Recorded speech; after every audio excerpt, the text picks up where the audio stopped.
저희들은 6월 6일에서 6월 12일 동안 12차 단기 선교를 위하여 도미니카 리퍼블릭에 오게 되었습니다.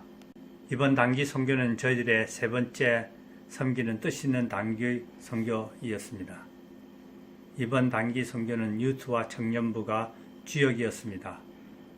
여러분들도 아시겠지만 유스 청년부 노방전도에는 스키트, 너러와 율동들이 너무나도 감동스러웠으며 하이디와 도미니칸 성도님과 믿지 않는 사람들에게 예수님의 복음을 전하는 데 큰 힘이 되었습니다. 저는 이번 단기 선교를 보내주신 하나님께 또 한 번 감사의 마음을 갖습니다. 이번 단기 선교에 참여한 모든 유스와 청년들에게 성령님이 찾아오신 줄 믿습니다. 신현재 목사님의 감동스러운 간증은 우리 모두에게 하나님의 뜻을 알 수 있도록 기도하며 특히 우리들 자녀들에게 이 세상을 살아가면서 꿈을 가지고 살아가야 한다는 것이 얼마나 중요한 것인지 알게 하는 좋은 기회이었습니다.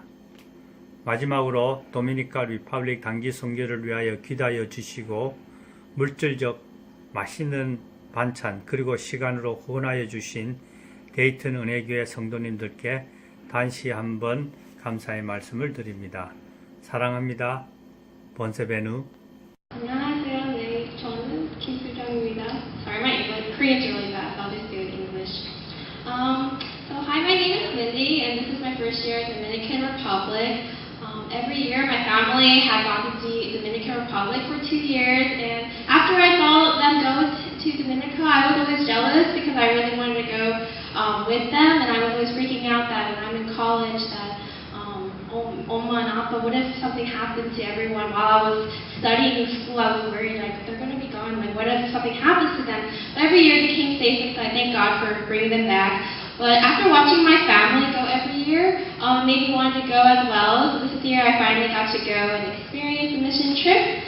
But however, somehow last year I couldn't go because there was a Zika virus, so I couldn't go last year. And the year before that, I had classes in the summer, so I couldn't go there either. So every year, God kept telling me, I felt like something was always blocking that path. I wanted to go to Dominica with my family, and I felt like, 진짜 like, 아쉬워요, because I couldn't go to Korea, or to Dominica, so I was very sad to not go to with my family every year. But this year I finally got to go to Dominica, and so with the preparation, I felt like I was lacking something because my older sister, I don't know if you met my auntie, but she can be very strong, and so she always like shikshou me, and she'd be like, Mindy, do this, do that, and I felt like I couldn't do a lot of stuff compared to my sisters and my family members because like I felt like I was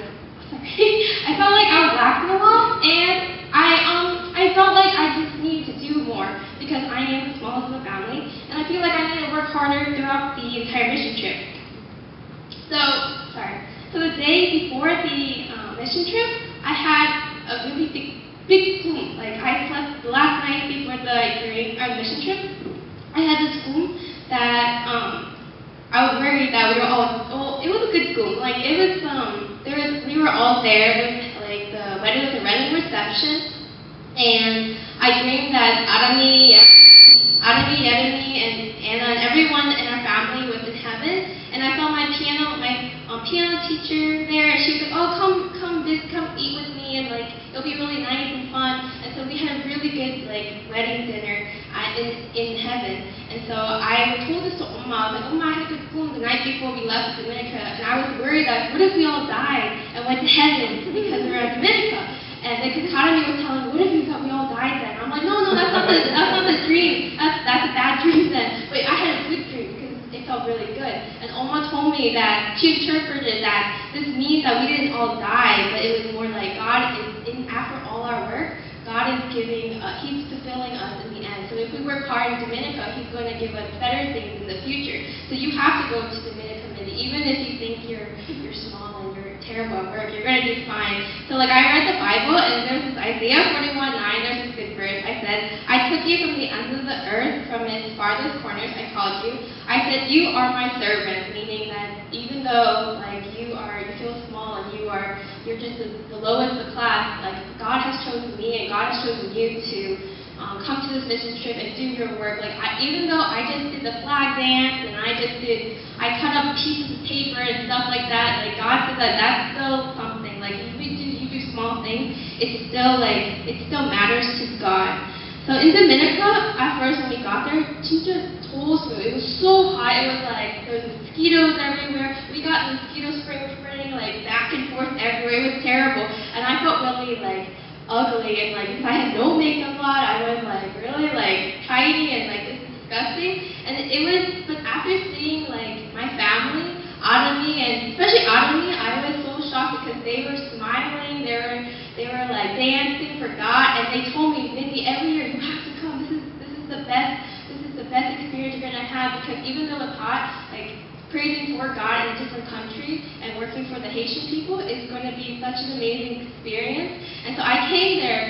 I was like really ugly and like really discouraged at first, but like seeing everyone dance. There's this dance that we did, the old dance. Like all the time, I was like, oh, I don't know if I can do this because I feel really like embarrassed to dance with them. But I was like, no, just don't worry, just do whatever. And you're doing this for God, so it's okay. So I just did whatever and just like praise God, and was very, very happy. That's why I love it. So it's like, I think after experiencing that moment, I stopped worrying about how small I am in this community, in this church community.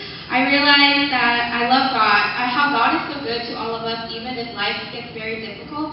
And instead I realized that God has shown me a greater path for me to work hard in school and church as a child of God. So I realized that even though like I didn't do much preparation before Dominica, I realized that even if you're really small or like feel incompetent and stuff, like I feel really blessed to be a part of this family, and like even going to Dominica and like meeting God throughout the entire time. Hi, my name is Maddie Dr. Kim.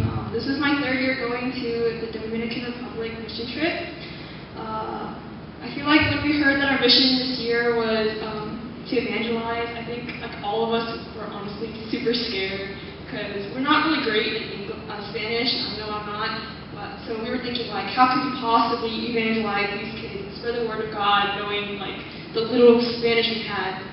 But God showed us in amazing ways.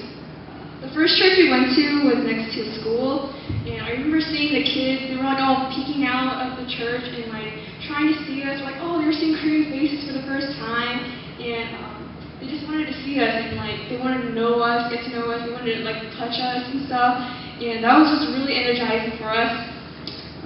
When we entered the room, we did our skit and then we danced, and you could see that these kids were like wholeheartedly laughing. And honestly, if you saw them, you'd agree that they had the most beautiful smiles ever, like perfect white teeth, and their eyes were smiling too. It was just beautiful.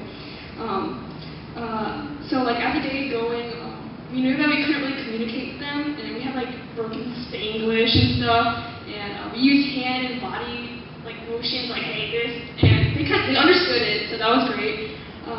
It was only like later that day that we realized that we weren't even speaking their language. Like it was so bad. Okay, we had this history lesson about the Haitians and Dominicans, and Haitians speak French, and the Dominican Republican people, they speak Spanish. And what we were speaking was Spanish, but they were actually speaking Creole, which is a mix of French and Spanish. So we weren't even speaking their language, but they still understood us through God's grace, and that was just really exciting.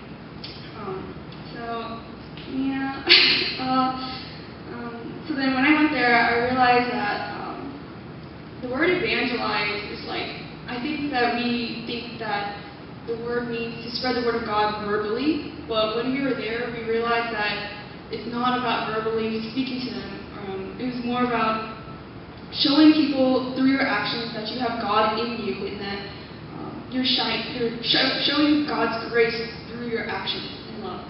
And by dancing and performing skits, we brought their parents and children together to the church, which was really great. I think it was the third day, the heat was really getting to us, and in the middle of our dancing, and like literally in the middle of our dancing, the speaker just shut off, and we were just like, oh my gosh, crap, like what are we going to do?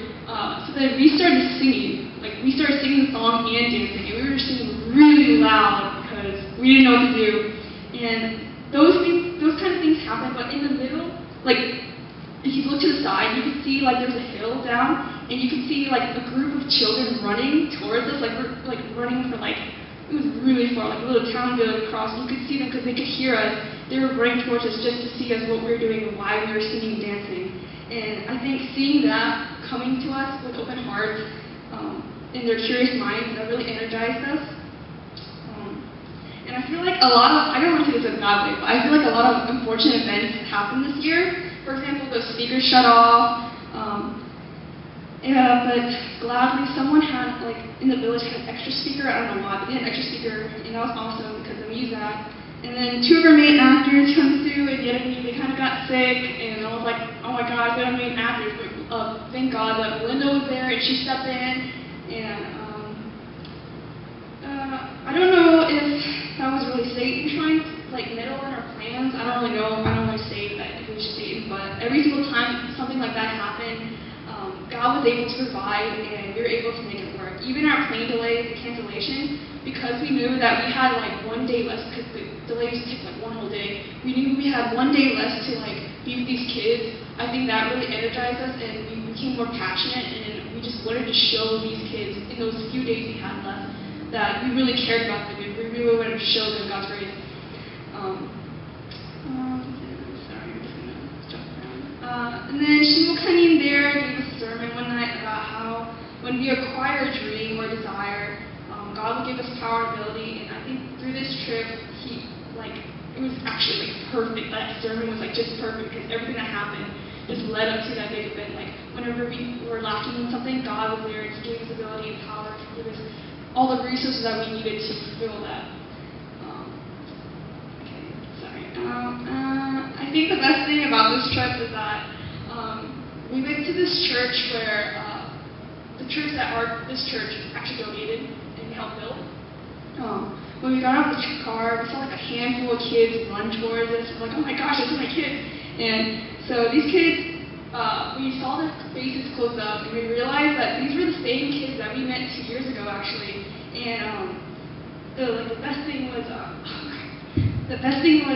they remembered us, and that was like the greatest thing ever because it's really, I don't know, because they were once little babies that we were holding 2 years ago, and now they have like little legs, and they were running around, and they still continue to go to the church that we brought them to. Like, I remember 2 years ago when we were holding their hands, we were singing and just trying to grab them and we're trying to invite these kids to the church, and these same kids were still there 2 years later, and they remember us, which is like, I don't know, that was a real blessing to see.